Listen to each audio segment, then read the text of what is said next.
حسن یوسف پہ کٹی مصر میں انگشت زنا، حسن یوسف پہ کٹی مصر میں انگشت زنا، سر کٹاتے ہیں تیرے نام پہ مرد مجاہد ہمارا۔ حامدا و مصلیا اما بعد، قال اللہ تبارک و تعالی فی براہین التوحید وانک لعلی خلق عظیم۔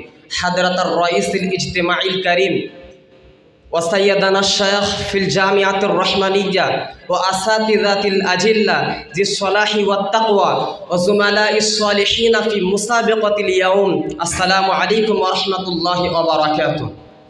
محترم حاضرین، صدر عالی وقار، میرے جیسا کم علم و فہم طالب علم بھلا اس عظیم ہستی کے شان کے بارے میں کیا گفتگو کر سکتا ہے کہ جس کی عظمت خالق کائنات کی زبان قدرت سے یوں ادا ہوئی، وَرَفَعْنَا لَكَ ذِكْرَكَ، تو کسی مقام پر فرمایا اِنَّا أَعْطَيْنَاكَ الْكَوْثَرَ، تو کہیں یا ایھا المزمل، تو کہیں یا ایھا المدثر کہہ کر خطاب فرمایا۔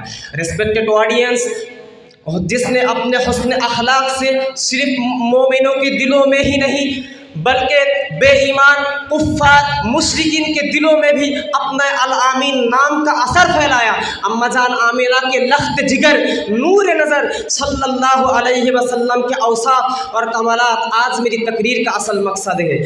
پیارے حاضرین، معاشرتی اور اجتماعی زندگی کے بنانے اور سنورنے میں اخلاق کو نمایاں حیثیت حاصل ہے، بلکہ معاشرت کی پہلی اینٹ تو حسن اخلاق ہے۔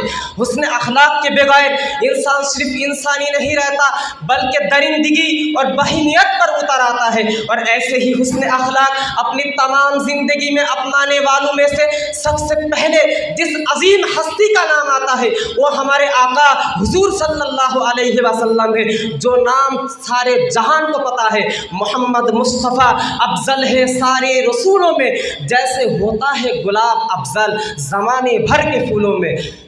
جمال حسن یوسف پر فقط عاشق زلیخا تھی، جمال حسن یوسف پر فقط عاشق زلیخا تھی، خود خدا جس پہ عاشق ہو وہ صورت محمد کی۔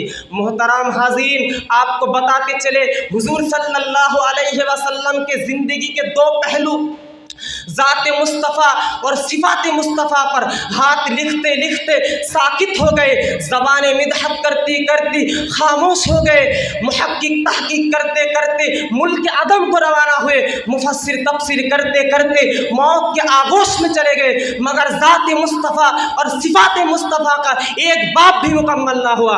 محترم حاضرین، میری کیا مجال کہ میں اس محضبین کے شان کے بارے میں لب کشائی کروں کہ جس کے دست اقداس کی ایک انگلی اٹھتی تو چاند کو دو ٹکڑے کر دیتی، جس کے اشارے سے درخت اپنے جڑوں کو توڑ کر زمین کو پھاڑ کر آپ کی بارگاہ میں حاضر ہو جاتا، جس پیکر نور پر طائف کے سرزمین پر ظلم کے پہاڑ توڑے گئے مگر زبان مقدس سے بد دعا تک نہ نکلی، بلکہ بقول قلندر لاہوری دعا مانگی الہی قوم کو چشم بصیرت دے، بے خبر ہے بیچارے تو انہیں نور ہدایت دے۔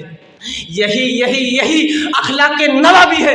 دس is the most big character of Muhammad صلی اللہ علیہ وسلم۔ محترم حاضرین، توجہ فرمائے، حضور صلی اللہ علیہ وسلم کا وہ رحمت کا عالم تھا۔ حضور صلی اللہ علیہ وسلم نے اپنے دعاؤں کے بابرکت وسیلے سے حضرت عبداللہ بن عباس جیسے مفسر قرآن تیار فرمائے، جن کے تفسیر قرآن سے دنیا قیامت تک استفادہ کرتی رہے گی، اور بحیثیت جرنیل ایسے سپہ سالار پیدا فرمائے۔